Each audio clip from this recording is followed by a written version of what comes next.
L'extrême droite aux portes du pouvoir, la bataille s'engage. Bonjour Michel Cotta. Bonjour. Vous êtes l'une des observatrices les plus avisées de la vie politique française et on a vraiment besoin de vos lumières aujourd'hui. Si on peut avoir des lumières. Est-ce que véritablement, c'est vrai, l'extrême droite peut avoir la majorité absolue la semaine prochaine au deuxième tour des élections législatives en France? Écoutez, en tout cas, il ne s'est jamais passé que le Rassemblement national, ou le Front national, comme on veut, ait plus de la moitié, soit en tête dans plus de la moitié des circonscriptions. C'est déjà énorme comme vague. Qu'il y ait une vague, c'est sûr.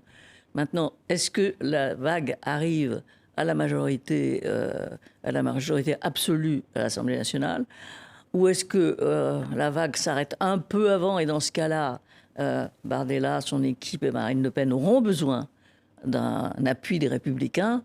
Au fond, c'est toute la question qui se pose. Mais enfin, ils sont en effet à la porte du pouvoir. On va voir Marine Le Pen, lorsqu'évidemment, hier soir, à l'annonce des résultats, c'est un résultat historique. Oui, Nombre d'élus dès le premier tour pour le Rassemblement national, c'est quelque chose d'inédit dans la vie politique française. Alors c'est tout à fait inédit, moyennant quoi c'était très préparé par les sondages, parce que les sondages ne se sont pas trompés depuis les européennes. Hein. Ils prévoyaient une victoire du Front national au moment des européennes, et là ils l'ont prévu au centième de voix près. Donc on s'attendait à ça. Mais entre le moment où on s'attend aux choses et le moment où ça arrive, c'est effectivement une victoire de l'extrême droite en France, quoi qu'il se passe après. Après, peut-être que ça n'arrivera pas à victoire totale, mais c'est une victoire. Oui, alors est-ce que face à cela, on a vu s'organiser une sorte de front républicain? Est-ce que ce front républicain a une réalité aujourd'hui? On va en parler dans quelques instants, c'est complexe. Oui, mais enfin, moi je vous dis, un front républicain, ça voulait dire on se désiste systématiquement. On se dit systématiquement si un candidat de droite, d'extrême droite, a la chance de passer.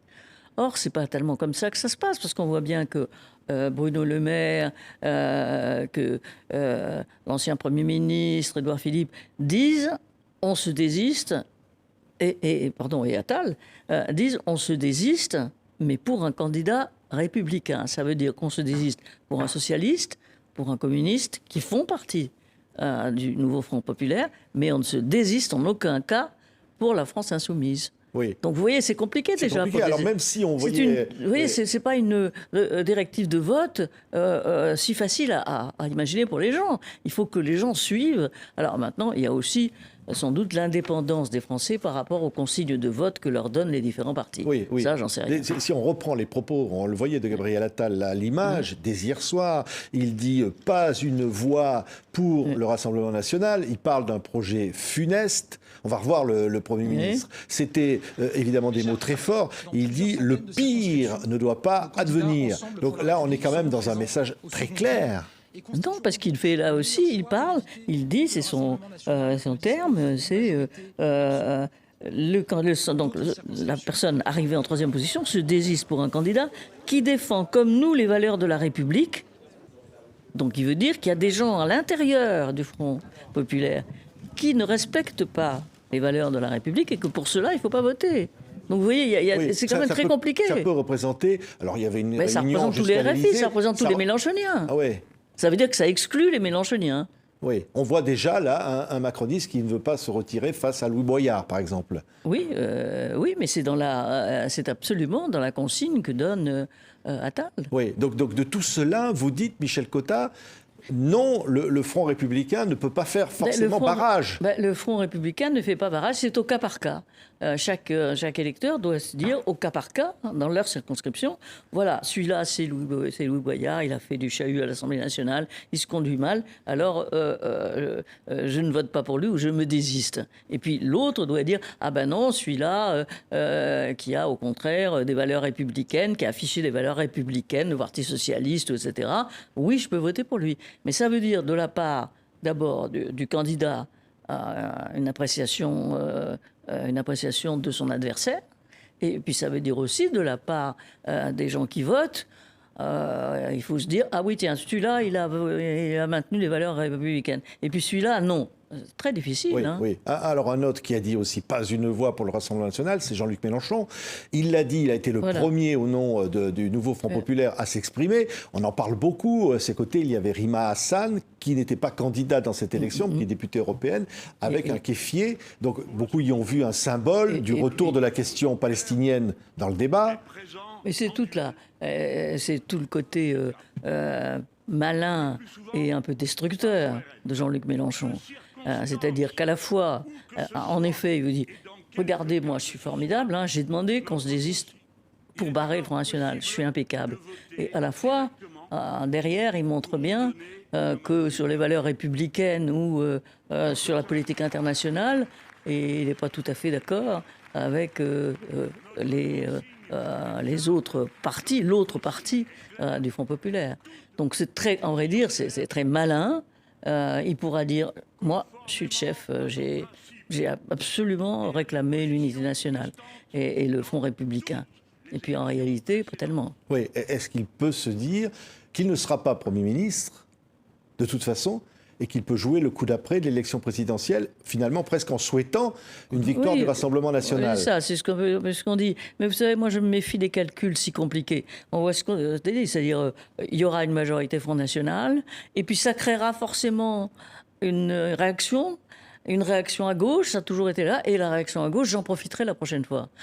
Moi, je me méfie toujours parce qu'une fois que les gens sont installés, faut voir où ils vont, faut voir ce qu'ils font. Et je suis pas sûr, moi, qu'il y aura au bout de 5 ans un réflexe pour l'extrême gauche.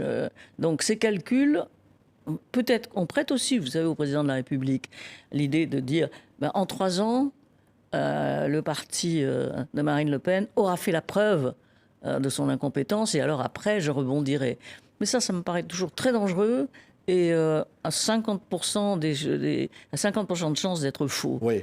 Donc les calculs politiques dans 3 ans, dans 10 ans et tout ça, moi je m'en méfie. Mais il aurait dit, Emmanuel Macron, vaut mieux donner les clés à Jordan Bardella pour Matignon que Marine Le Pen dans 3 ans pour l'Élysée. Il peut être les deux, ça peut être les deux même. Hein. Faut pas un peu justement. Ça s'appelle un calcul et le calcul me paraît pas sûr du tout.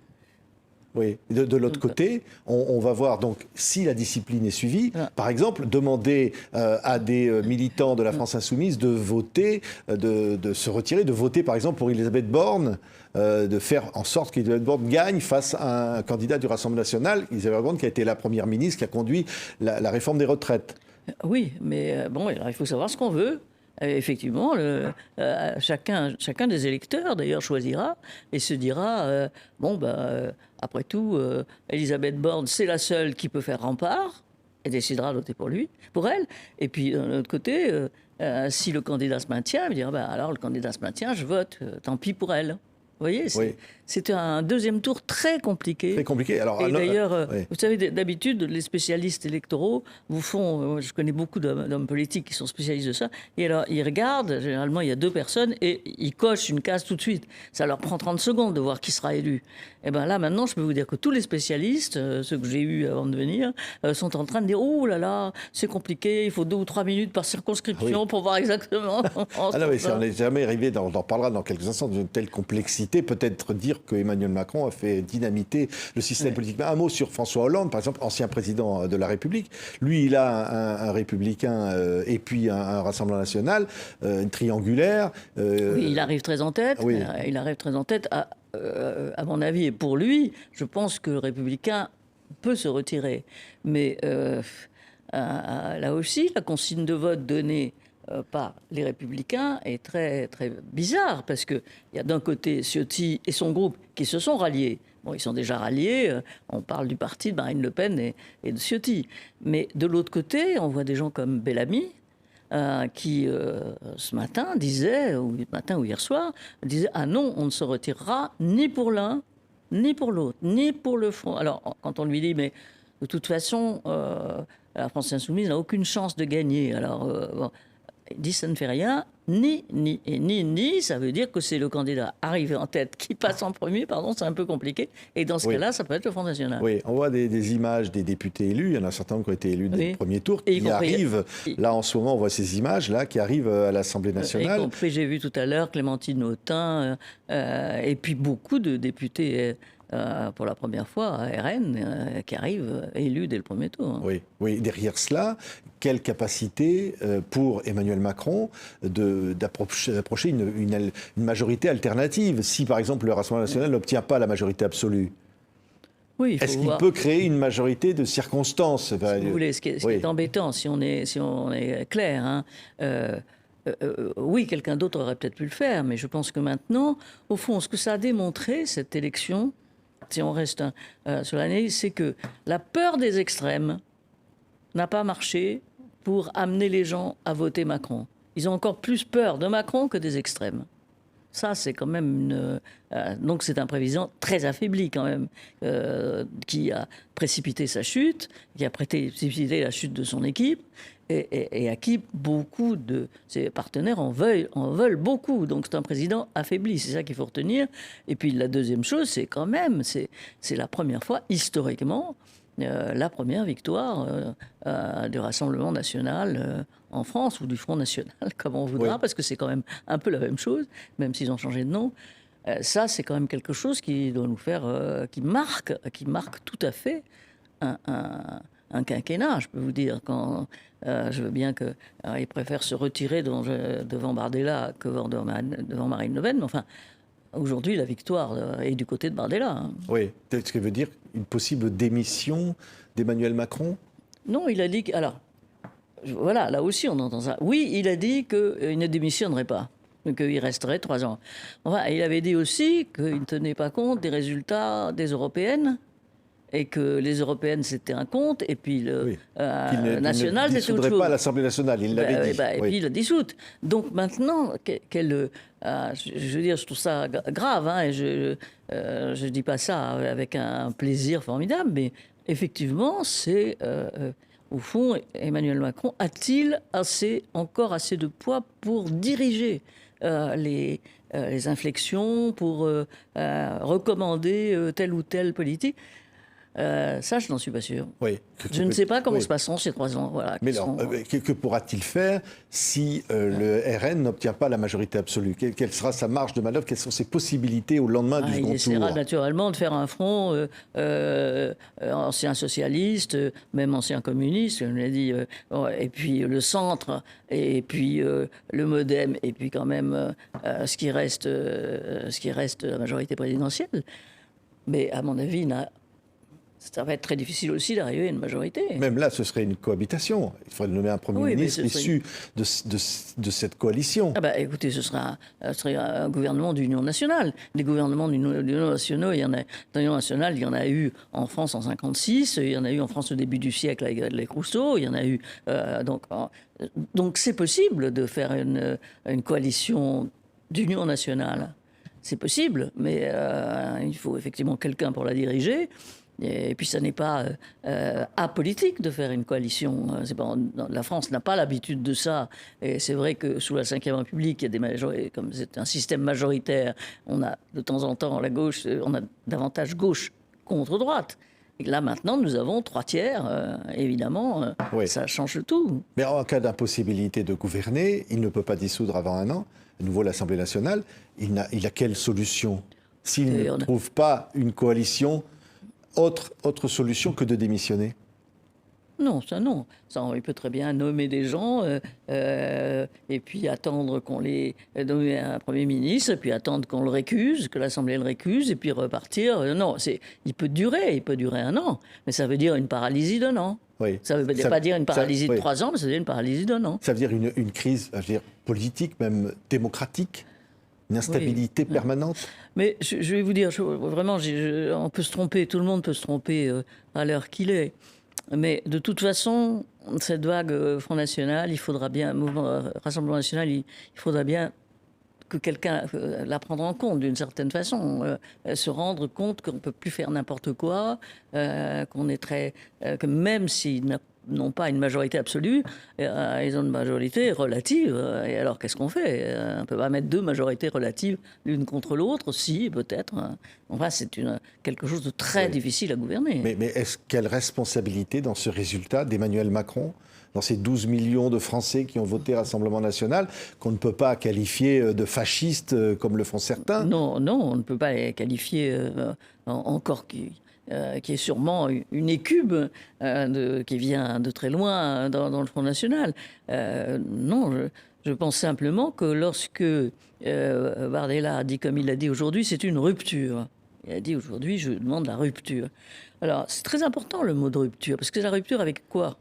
C'est la rupture avec ce qui est précédent, c'est-à-dire, est-ce que c'est une rupture sur l'Europe?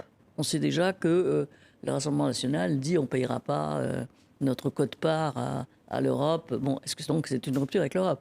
Est-ce que c'est une rupture avec la Constitution de la Ve République? Moi, je ne suis pas sûr du contraire. C'est-à-dire, c'est un parti qui a beaucoup condamné, par exemple, le Conseil constitutionnel. Donc, est-ce qu'il n'y aura pas un risque de changement de Constitution?